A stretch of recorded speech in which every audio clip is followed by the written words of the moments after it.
ಜನುಮವೇ ಆಹ ದೊರಕಿದೆ ರುಚಿ ಸವಿಯಲು.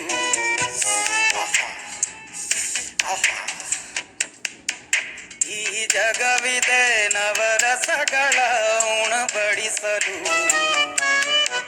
ಬಿಸಿ ಬಿಸಿ ಇದೆ ಬಿಸಿ ಬಿಸಿ ಇದೆ ನಳಪಾಕ ದಿನ ದಿನ ನೂತನ. ಈ ಬಿಸಿಯುವಾರುವ ಮೊದಲ ಎಲ್ಲರ ಜೊತೆಯ ಮೆಲ್ಲುವ ಕಲೆಯ ಜೀವನ ಜನುಮವೇ. ಈ ಜನುಮವೇ ಆಹ ದೊರಕಿದೆ ರುಚಿ ಸವಿಯಲು. ಈ ಜನುಮವೇ ಆಹ ದೊರಕಿದೆ ರುಚಿ ಸವಿಯಲು. ಈ ಜಗವಿದೆ ನವರಸಗಳ